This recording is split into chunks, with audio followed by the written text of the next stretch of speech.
C'est une ville qui garde encore la trace de ses 900 ans d'histoire. Au XIIe siècle, les hospitaliers de l'ordre de Saint-Jean de Jérusalem reçoivent ce petit bout de terre au bord de la Sienne. Les chevaliers de Malte vont fonder Villedieu et faire sa richesse. Pourquoi le cuivre à Villedieu-les-Poêles? La réponse vient du fait que, étant très présents en Orient pour leurs croisades, notamment pour aller conquérir la ville de Jérusalem, ils ont découvert là-bas de nombreuses techniques, dont le travail des métaux et le travail du cuivre. En parallèle, Villedieu a également accueilli des chaudronniers de Belgique, de la ville de Dinan. Très vite, Villedieu devient un des plus grands centres de poêlerie en Europe. On la surnomme alors Villedieu-les-Poêles. Son architecture en témoigne. L'activité a façonné le cœur de la ville.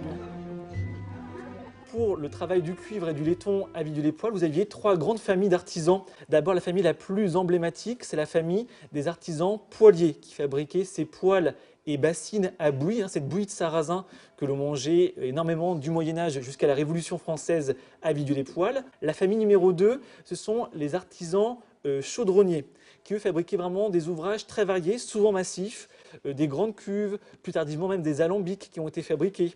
Et la troisième grande famille, ce sont les fondeurs de laiton qui eux étaient spécialisés dans un ouvrage peut-être plus modeste dans la taille, mais tout aussi important. C'est par exemple eux qui faisaient les ferrures des meubles normands. C'est ce qui permet notamment tout ce qui est serrure, tout ce qui est gonds de porte, c'est eux qui les fabriquaient. Sur ces 35 cours ateliers ouvertes au circuit touristique, la cour du foyer est la seule classée au patrimoine historique. Lorsque les artisans allaient vendre leurs produits en cuivre, eh bien, ils en profitaient pour récupérer presque gratuitement des objets en cuivre qui étaient cassés, abîmés, usagés, hors d'usage. Et donc, on les ramenait à Villedieu-les-Poêles, et particulièrement dans cette cour. Une cour où cohabitaient plusieurs familles. Les ouvriers battaient le cuivre, à l'extérieur comme à l'intérieur. Jusqu'à 1500 personnes travaillaient directement les objets en cuivre au XVIIIe siècle.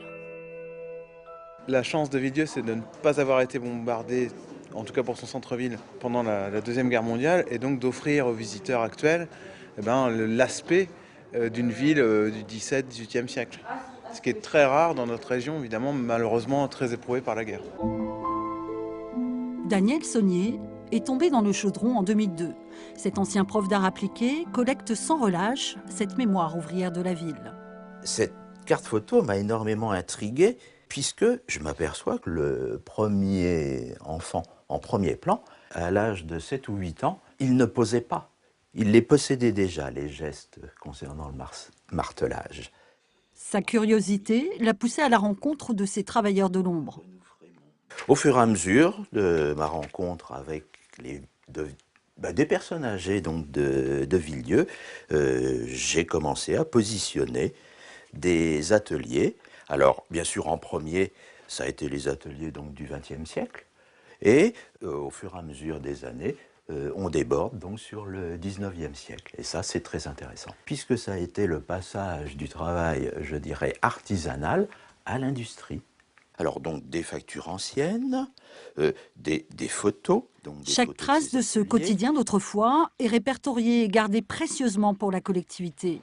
Régulièrement, Daniel se rend dans l'un des derniers ateliers artisanaux de la ville, un autre passeur de mémoire. Nous le verrons demain. Des aides là-dessus.